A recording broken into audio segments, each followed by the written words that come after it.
Bonjour Louis. Bonjour. Merci d'être là. On va parler ensemble des ProMarker. Surtout des feutres à alcool. Enfin voilà, la marque particulière c'est ProMarker. Les feutres à alcool, leur particularité c'est d'être à alcool. Et c'est de pouvoir justement, en les travaillant sur des papiers spéciaux, du layout en particulier, ou du Bristol ou du calque, ça t'arrive peut-être moins, du calque aussi, ça pénètre moins rapidement dans le papier que dans un papier classique, et ça permet à l'alcool, avec l'alcool qui est en train de s'évaporer, ça permet de faire des mélanges et des fondus. Ta formation en ce moment, c'est quoi? Tu suis quelle formation? Un BTS Design Produit à l'école Boulle. À l'école Boulle, hein, on fait pas des démos, voilà, hein, cool. Merci encore Louis, c'est sympa de trouver un peu de temps dans ta formation. Design d'objets, design de produits. Ouais, c'est ça. Design de produits. Alors on a regardé un certain nombre de tes travaux qui sont magnifiques, on fera un petit focus tout à l'heure. Pas sur tous parce qu'il y a des projets confidentiels, sous marque, enfin voilà, avec des identités de marque. C'est magnifique, ça m'a beaucoup plu, je voudrais vous en faire profiter. On va bien sûr faire une petite démonstration, hein, tu nous montrer 2-3 trucs et astuces sur le et donc tu utilises les feutres, tu mélanges les feutres, tu mélanges les marques, tu mélanges quoi? Tu fais comment quand tu mets en couleur? Oui, je mélange les marques Ouais. pour une même gamme colorée. D'accord. Par exemple Bic, ProMarker, DB Twin par exemple. D'accord, ok. Et ça permet d'avoir des nuances différentes pour chaque couleur. Ouais. Et d'avoir plus de... Ouais, une variété plus importante. Voilà, pour pouvoir, pourquoi pas, donner plus de volume. D'accord. Est-ce que tu mélanges des techniques différentes? C'est-à-dire, est-ce que tu vas utiliser du feutre pit par exemple, qui est un feutre qui n'est pas alcool, classique? Oui, pas forcément pour... Ouais, si, ça arrive. Ça arrive. Si, bon, t'as ta palette et t'as tous tes feutres et puis... Et parfois aussi, si ce que j'ai fait au fait c'est trop plat ou ça me plaît pas trop, il arrive que je rajoute du crayon de couleur. Ok, dessus et ça donne un côté un peu plus graphique peut-être encore, ça donne du volume. Ok, très bien. Bon, super, donc c'est pas une église le feutre à alcool, c'est pas un truc... Non, c'est pas une secte. Voilà, c'est pas une secte, ok. D'accord. Super, bon Louis, merci pour cette petite intro. On va te regarder bosser un peu, hein, un petit exercice. Tu as préparé des trucs cette semaine, c'est vachement sympa de consacrer du temps à tout ça. Et puis après, je ferai un petit tour de tes carnets secrets. D'accord? Okay, là, par exemple, c'est une lampe torche? Ouais, c'est une petite lampe torche. Ouais. D'accord, tu nous as fait pas une maquette, une esquisse de lampe torche. Ouais. Au crayon violet, c'est juste pour qu'il s'efface? Violet, déjà, et pour pouvoir le voir encore quand j'applique des gris, par exemple. D'accord. Plutôt que du crayon. C'est au crayon aquarellable, c'est ça? T'as fait ça? Non, ça c'est un crayon violet. Je crois que c'est un Faber-Castell, mais un polychromos. Un polychromos, d'accord, c'est pas mal. Pas mal pour l'esquisse, ok. Vas-y Louis, on te regarde, on te laisse. Bon, déjà, moi j'applique les couleurs par niveau, on va dire. Donc souvent je commence par la plus claire.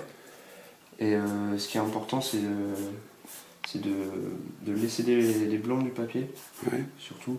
Moi, sinon vous pouvez tricher en revenant par exemple au Posca. T'en fais tout le temps des esquisses, tu passes ton temps à faire des esquisses, c'est ça? Oui, c'est sûr que en 2 ans, tu vas en avoir fait combien? Des dizaines, c'est ça? C'est pas possible. Donc là, t'es pas sur modèle, tu travailles pas sur modèle, c'est comme si tu fais un proto.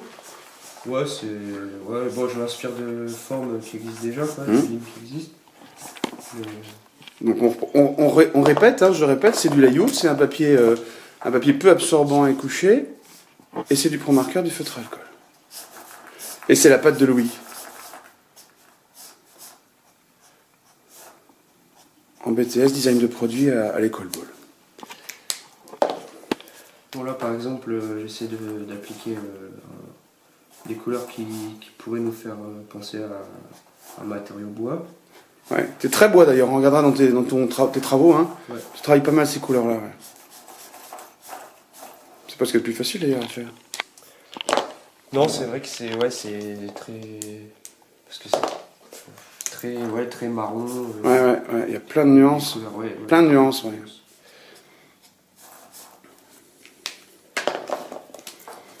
Alors ce que j'ai vu souvent, toujours, quasiment au ProMarker, c'est ce que je te vois faire là, c'est-à-dire je prends une couleur, je la pose, je referme, je rouvre mon bouchon, je referme le truc, et je vais vite parce qu'il faut pas que ça sèche, c'est ça, hein? Ouais. Et je repasse une couleur douce partout, un jus complet pour harmoniser, etc. C'est ça le travail au ProMarker. Après, parfois j'utilise un blender. Ouais. C'est-à-dire que ça va venir remélanger les couleurs. Ouais. Mais pense pas trop en fait, mais c'est pas forcément utile. Le blender, c'est quand c'est sec ou c'est quand, C'est quand tu veux les deux, remettre plus? peu importe. D'accord. Ouais, le blender, c'est un pro marqueur particulier qui n'a pas de couleur. C'est ça. Juste l'encre à l'intérieur, le liant. Ouais, c'est ça. Bah moi, ça me semble autant indispensable quand on achète des pro marqueurs que du noir, tu vois, pour cerner et tout ça. Et il faut blender et noir, quoi, absolument.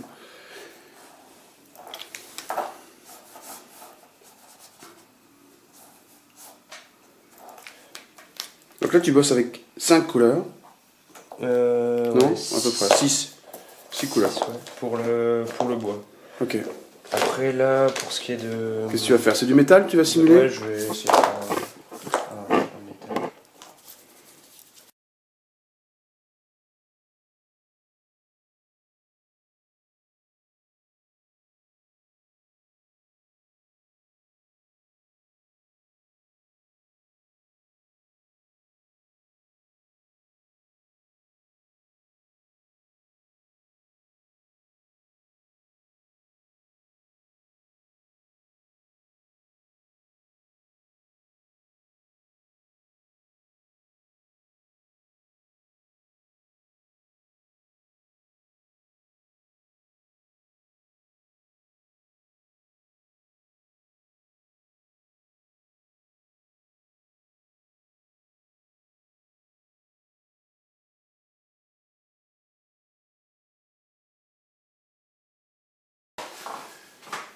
Merci Louis. Pas de soucis. En temps réel, on va faire un montage, mais sous nos yeux, voilà, tu nous l'as fait la totale. Tu es content de toi? Ça va? Satisfait? Ça va? Quelques imprécisions. Mais... Ouais, attends, ça va très bien. Tu as juste fait une esquisse. En plus, tu tapes pas au plus simple, quoi, du bois, du métal, des ombres, tu me dis, bah, il en faut tout le temps, ça, c'est important. C'est important. Ça donne de la vie à l'objet, quoi. Tu travailles sur des produits, sur des objets tout le temps, sur des formes, ouais. Des matières. Ouais, aussi. Alors, c'est important de penser aux matériaux quand on dessine l'objet aussi. Parce que là, je t'ai vu, t'as pas pris du cuir à côté, même du bois et tout ça. Tu as tout ça en tête? Ça s'est fait au fur et à mesure? C'est la gamme de couleurs. Après, ça peut être un bois particulier. Ouais. Ça change. Ouais, bien sûr. C'est dans l'idée. Ouais. Et quand je te voyais bosser, tu choisis un feutre par rapport à l'autre. Bon, tu les connais et puis tu les testes assez peu en fait. Tu as fait très peu de tests sur ta feuille. Ouais, parce qu'en ce moment je les utilise beaucoup ceux-là, donc tu les as tous en tête tête à peu près la couleur ce que ça va donner. Ouais. Ok, super. Donc tu maîtrises complètement tes outils. Ouais, c'est nickel, c'est super. Et puis donc un petit peu de passer hop, pour retrouver un peu de lumière pour résultat à la fin. C'est super. Merci beaucoup Louis, chapeau. Premier passage télé, voilà, tu pourrais dire. Ouais. Dans ton book, je sais pas comment, un DVD et tout ça. C'est important les books quand on est étudiant en art appliqué, en plastique. Je te souhaite beaucoup de succès, beaucoup de réussite. Tu le mérites, c'est superbe. Et on va finir par un petit focus sur ces travaux, les moins confidentiels, puisque les autres, voilà, on ne peut pas les montrer. Merci beaucoup. C'est montrable tout ça. Tu me dis stop, hein. Voilà. Ça c'est magnifique. Magnifique parce qu'on voit bien ce... Ouais. Là, on est plus dans la recherche. Matériau. Là aussi. Ça c'est super. Là, sur du papier. C'est beau, ça. Ça c'est du papier classique. C'est du papier classique. Donc au pro marqueur. Ouais, c'est ça. C'est chaud tout ça. Hein. Et tu m'as dit on peut en parler ou pas? Je sais plus. Oui, ouais. C'est un porte un pilulier. Un pilulier. On met en cuir, c'est ça? Il est cousu là.